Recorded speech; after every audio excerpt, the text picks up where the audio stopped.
വിശദമായ വാർത്തകളിലേക്ക്. കലാഭവൻ മണിയുടെ മരണം സ്വാഭാവിക മരണമാകാനുള്ള സാധ്യതകൾ തള്ളി മെഡിക്കൽ ബോർഡ്. മരണത്തിലെ ദുരൂഹത വർദ്ധിപ്പിച്ച് കേന്ദ്ര ഫോറൻസിക് ലാബിലെ പരിശോധനാ ഫലം പുറത്തുവന്നതോടെയാണ് പോലീസ് മെഡിക്കൽ ബോർഡ് അസ്വാഭാവിക മരണമെന്ന നിഗമനത്തിൽ എത്തിയത്.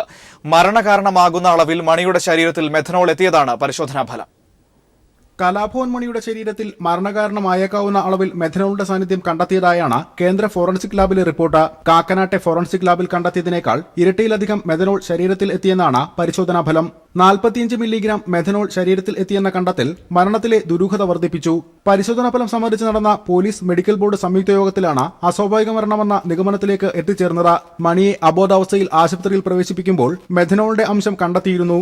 മരണം സംഭവിച്ചതോടെ പോലീസ് അസ്വാഭാവിക മരണത്തിന് കേസെടുത്തു. കാക്കനാട്ടെ ഫോറൻസിക് ലാബിൽ ചെറിയ അളവിൽ മാത്രമാണ് മെഥനോൾ സാന്നിധ്യം കണ്ടെത്തിയത്. ഇത് ബിയർ കഴിച്ചത് മൂലം ശരീരത്തിൽ എത്തിയതാകാം എന്നായിരുന്നു പോലീസിന്റെ നിഗമനം. വിഷമദ്യം ഉൾപ്പെടെ മണിയുടെ ഔട്ട് ഹൌസായ പാടിയിൽ എത്തിയതായി കണ്ടെത്തിയെങ്കിലും മണി ചാരായം ഉപയോഗിച്ചിരുന്നില്ല എന്നായിരുന്നു പോലീസ് ഭാഷ്യം. മണിയുടെ ശരീരത്തിൽ മെഥനോൾ എത്തിച്ചേരാനുള്ള സാധ്യതകളെപ്പറ്റി കാര്യമായ അന്വേഷണം നടന്നിട്ടില്ല. മരണം നടന്ന 3 മാസം പിന്നിടുമ്പോഴും മണിയുടെ മരണകാരണത്തിൽ വ്യക്തതയിലെത്താൻ പോലീസിനായിരുന്നില്ല. മരണകാരണമായേക്കാവുന്ന തരത്തിൽ മെഥനോൾ ഉള്ളിച്ചെന്നതായുള്ള കണ്ടെത്തൽ അന്വേഷണത്തിൽ വഴിത്തിരിവാകുകയാണ്. News bureau, Thrissur. മണിയുടെ ശരീരത്തിലെത്തിയത് വിഷമദ്യമാണെന്നാണ് സംശയമെന്ന് മണിയുടെ അനുജൻ രാമകൃഷ്ണൻ. സഹായികളുടെ അറിവോടെയാകാം മെഥനോൾ ശരീരത്തിലെത്തിയത്. ഇക്കാര്യത്തിൽ വിശദമായ അന്വേഷണം വേണം. കേസ് CBIക്ക് വിട്ടപ്പോഴാണ് സാബു മാന്യതയെക്കുറിച്ച് സംസാരിക്കുന്നത്. കഴിഞ്ഞ 3 മാസം സാബുവിന്റെ മാന്യത എവിടെയായിരുന്നുവെന്നും രാമകൃഷ്ണൻ ചോദിച്ചു. തീർച്ചയായിട്ടും അവിടെ അരുൺ, വിപിൻ, വിനയൻ എന്ന് പറയുന്ന ആളുകളോട് ചോദിച്ചാൽ വളരെ വ്യക്തമായിട്ട് അറിയാം. ഈ കാര്യങ്ങൾ മാനേജർക്കും അറിയാവുന്ന കാര്യമാണ്. ഈ രാവിലെ 5 മണിക്ക് വിപിൻ കൊടുത്തിട്ടുള്ള ഈ പാനീയം എന്ന് പറഞ്ഞ പെപ്സിയിൽ തീർച്ചയായിട്ടും ഇത്തരത്തിലുള്ള ഏതോ മദ്യം കലക്കി കൊടുത്തിരിക്കണം എന്നുള്ളൊരു ബലമായ സംശയം ഞങ്ങൾക്കുണ്ട്. ഞാൻ ചോദിക്കട്ടെ, ഈ മാനവും അഭിമാനവും ഒക്കെ ഈ 3 മാസക്കാലം അത്രയും ഉണ്ടായില്ലേ? ഈ പ്രതികളെല്ലാവരും തന്നെ ചാനലിൽ കയറി വളരെ സജീവമായിരുന്നല്ലോ. ഇപ്പൊ കേസ് CBIക്ക് വിട്ടു എന്ന് പറയുമ്പോൾ ഇത് എന്താ ഇപ്പോഴാണോ ആ അപമാനമൊക്കെ ഉണ്ടായത്?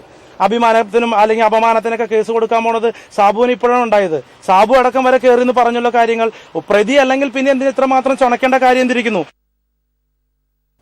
കൊച്ചി മെട്രോ പദ്ധതി 2017 മാർച്ചിൽ പൂർത്തിയാക്കുമെന്ന് DMRC മുഖ്യ ഉപദേഷ്ടാവ് E. ശ്രീധരൻ. പദ്ധതിയെക്കുറിച്ച് മുഖ്യമന്ത്രിക്ക് വിശദമായ റിപ്പോർട്ട് നൽകുമെന്നും ശ്രീധരൻ പറഞ്ഞു. പദ്ധതിയുടെ പുരോഗതി സംബന്ധിച്ച് മുഖ്യമന്ത്രിയുമായി ചർച്ച നടത്തിയ ശേഷം മാധ്യമങ്ങളോട് പ്രതികരിക്കുകയായിരുന്നു ശ്രീധരൻ.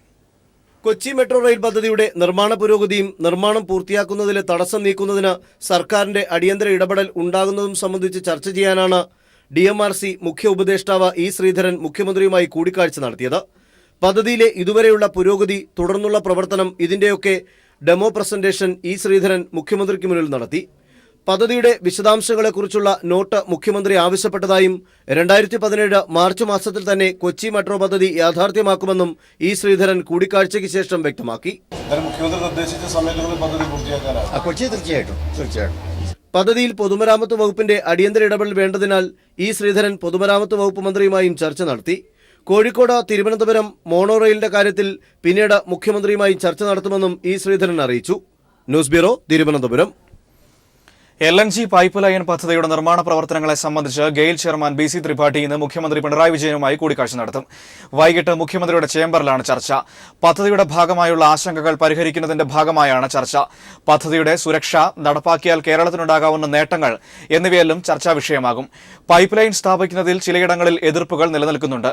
ഇത് പരിഹരിക്കാനുള്ള നിർദ്ദേശങ്ങളും യോഗത്തിൽ ഉണ്ടാകും. മുഖ്യമന്ത്രിയുടെ അധ്യക്ഷതയിൽ പോലീസ് ആസ്ഥാനത്ത് ഇന്ന് ഉന്നതതല യോഗം ചേരും. DGP മുതൽ ജില്ലാ പോലീസ് മേധാവിമാർ വരെ പങ്കെടുക്കുന്ന യോഗത്തിൽ സ്ത്രീ സുരക്ഷ ഉൾപ്പെടെയുള്ള വിഷയങ്ങളും പോലീസ് നയവും ചർച്ചാ വിഷയമാകും. മുഖ്യമന്ത്രിയായ ശേഷം ആദ്യമായാണ് പിണറായി വിജയൻ പോലീസ് ആസ്ഥാനത്തെത്തുന്നത്. ഉന്നത പോലീസ് ഉദ്യോഗസ്ഥരുടെ യോഗത്തിന് അധ്യക്ഷത വഹിക്കാനെത്തുന്ന ആഭ്യന്തര വകുപ്പ് കൂടി കൈകാര്യം ചെയ്യുന്ന മുഖ്യമന്ത്രി പിണറായി വിജയനെ പോലീസ് ഗാർഡ് ഓഫ് ഓണർ നൽകി സ്വീകരിക്കും. DGP മുതൽ ജില്ലാ പോലീസ് സൂപ്രണ്ട് വരെയുള്ളവർ യോഗത്തിൽ പങ്കെടുക്കുന്നുണ്ട്. സർക്കാരിന്റെ പോലീസ് നയം പ്രധാന ചർച്ചാ വിഷയമാകും. സ്ത്രീ സുരക്ഷ, ക്രമസമാധാന പ്രശ്നങ്ങൾ, ആധുനിക രീതിയിലുള്ള കുറ്റാന്വേഷണ സംവിധാനം, കേസന്വേഷണത്തിലെ കാലതാമസം, പോലീസ് ഉദ്യോഗസ്ഥരുടെ സമീപനം തുടങ്ങിയവയും മുഖ്യമന്ത്രി ചർച്ചയിൽ കൊണ്ടുവരും. ക്രമസമാധാനം കൈകാര്യം ചെയ്യുന്ന ഉദ്യോഗസ്ഥർ രാഷ്ട്രീയ പക്ഷപാതിത്വം പുലർത്താൻ പാടില്ലെന്ന നിർദ്ദേശം മുഖ്യമന്ത്രി ഉദ്യോഗസ്ഥർക്ക് നൽകും.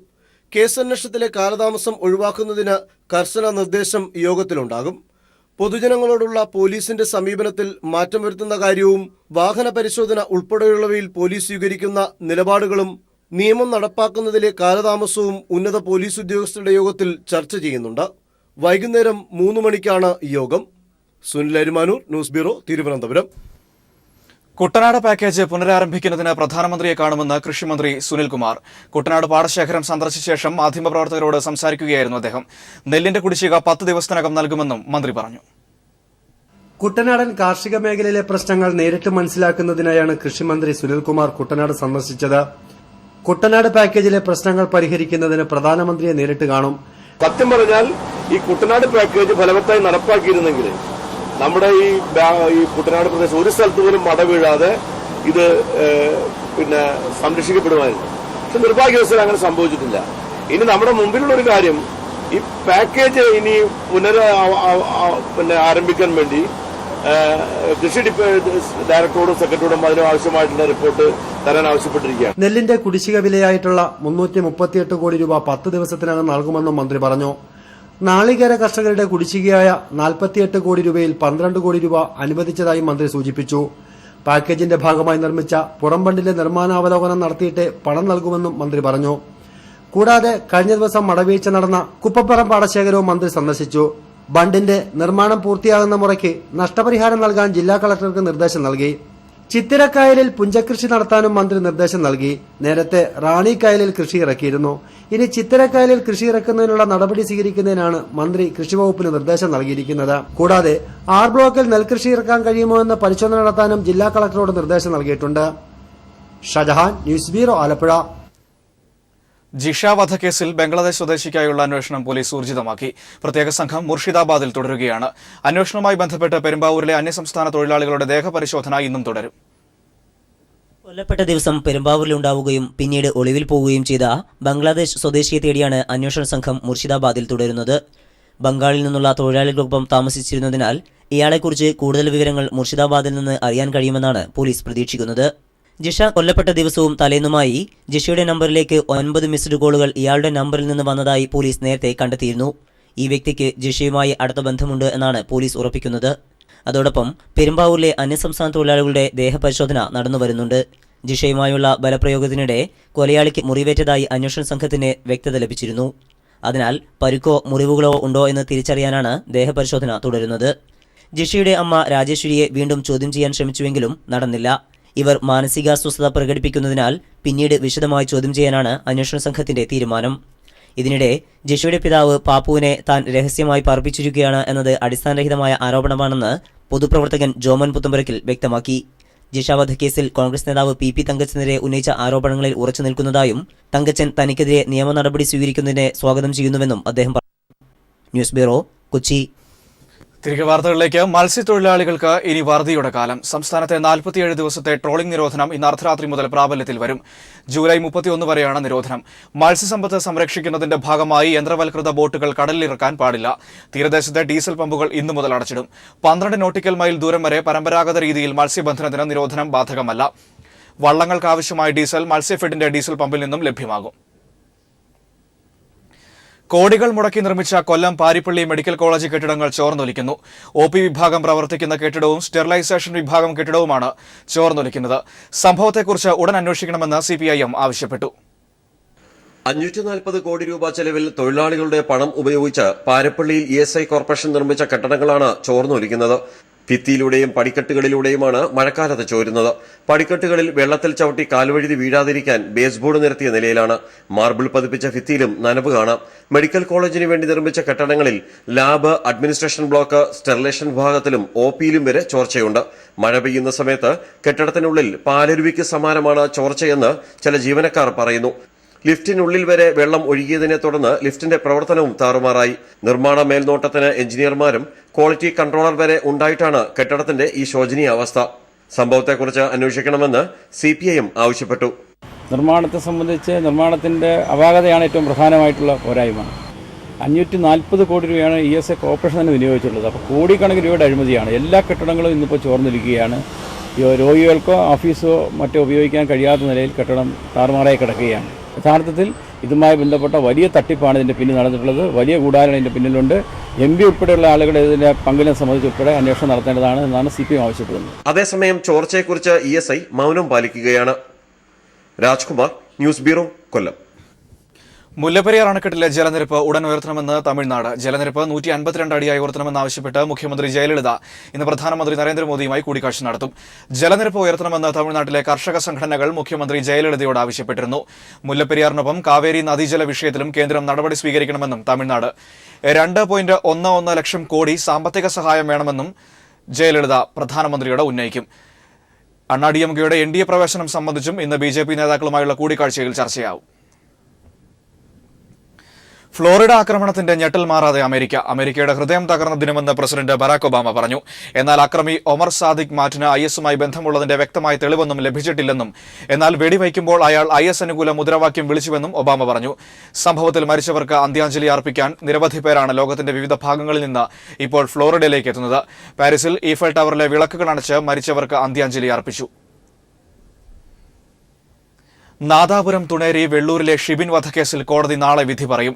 2015 ജനുവരി 22 ആയിരുന്നു നാദാപുരത്തെ DYFI പ്രവർത്തകൻ ഷിബിനെ മുസ്ലിം ലീഗ് ക്രിമിനൽ സംഘം വെട്ടിക്കൊലപ്പെടുത്തിയത്. നാദാപുരത്ത് DYFI പ്രവർത്തകൻ ഷിബിനെ മുസ്ലിം ലീഗ് ക്രിമിനൽ സംഘം വെട്ടിക്കൊലപ്പെടുത്തിയ കേസിൽ കഴിഞ്ഞ ആഴ്ചയാണ് അതിവേഗ കോടതിയിൽ വിചാരണ പൂർത്തിയായത്. കേസിൽ ആകെ 66 സാക്ഷികളെ വിസ്തരിച്ചു.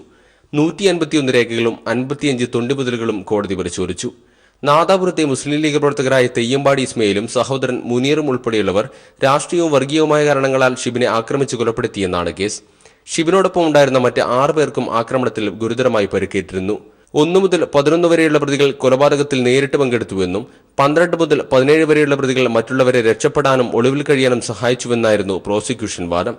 കൊലപാതകം, വധശ്രമം, മാരകായുധം കൊണ്ട് പരിക്കേൽപ്പിക്കൽ, കലാപമുണ്ടാക്കൽ, തെളിവ് നശിപ്പിക്കൽ തുടങ്ങിയ വകുപ്പുകളാണ് പ്രതികൾക്കെതിരെ ചുമത്തിയിരിക്കുന്നത്. 2016 ഏപ്രിൽ 16 പ്രത്യേക അന്വേഷണ സംഘം കോടതിയിൽ കുറ്റപത്രം സമർപ്പിച്ചത്. News bureau, Kozhikode. പെരുന്നാൾ ദിനം മൈലാഞ്ചി അണിയൽ ഒത്തുചേരലിന്റെ കൂടി ചടങ്ങാണ്. റംസാനോടനുബന്ധിച്ച് കോഴിക്കോട് മാങ്കാവിൽ മൈലാഞ്ചിയിടൽ മത്സരം സംഘടിപ്പിച്ചു. മൈലാഞ്ചി മുഞ്ചുള്ള കൈകൾ തൊടുമ്പോൾ കിനാവു ചൊരിയുമെന്ന് പാടിയിട്ടുണ്ട് കവി. മൈലാഞ്ചി ചുവപ്പിന്റെ മനോഹാരിതയാണ് റംസാൻ കാലത്തെ നിറമുള്ള കാഴ്ചകളിൽ ഒന്ന്. പെരുന്നാൾ രാവിനാണ് മൈലാഞ്ചി അണിയുക.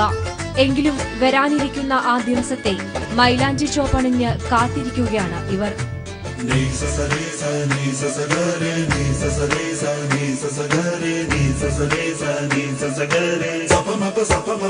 കോഴിക്കോട് മാങ്കാവിലെ ദയാ റെസിഡൻസ് ആണ് കുട്ടികൾക്കായി റംസാൻ കാലത്ത് മൈലാഞ്ചിയിടൽ മത്സരം സംഘടിപ്പിച്ചത്. കൈനിറയെ വിവിധ തരത്തിലുള്ള ഡിസൈനുകൾ. അരച്ചിടുന്ന മൈലാഞ്ചിയേക്കാൾ ട്യൂബ് തന്നെയാണ് താരം. കലീജിയൻ സ്റ്റൈലിനാണത്രേ മൈലാഞ്ചി അണിയലിൽ ആവശ്യക്കാർ ഏറെയും. നമ്മള് ഈദ് കഴിഞ്ഞ് പോകുമ്പോഴും എല്ലാ കൈയിലും ചുവന്ന് ഇരിക്കുമ്പോഴാണ് അതിൻ്റെതായ ഒരു ഭംഗി. കൈകളിൽ മൈലാഞ്ചി മുഞ്ചിന്റെ ഇശലുകൾ തീർത്ത് ഹൂറിമാർ. മൈലാഞ്ചിയുടെ ഗന്ധവും കൈവെള്ളയിൽ വിരിഞ്ഞിരിക്കുന്ന ചുവന്ന പൂക്കളും ഒപ്പം നിറഞ്ഞ പുഞ്ചിരിയും. മൈലാഞ്ചി ചുവപ്പിന്റെ മൊഞ്ചും ഒപ്പനയുടെ താളവും റംസാൻ കാലത്തെ പ്രധാന കാഴ്ചകളാണ്. മനോഹരമായ കൈകളെ ചുവപ്പണിയിച്ച് വരാനിരിക്കുന്ന പെരുന്നാൾ ദിനത്തെ കാത്തിരിക്കുകയാണ് ഇവർ. ക്യാമറാമാൻ ജിബേഷിനൊപ്പം Megha Madhavan, Kozhikode. Kairali TV programme associate director PO മോഹനന്റെ അമ്മ സരസമ്മ അന്തരിച്ചു. 80 വയസ്സായിരുന്നു. സംസ്കാരം ഇന്ന് വൈകിട്ട് 4 മണിക്ക് കോട്ടയം കഞ്ഞിക്കുഴിയിലെ വീട്ടുവളപ്പിൽ നടക്കും.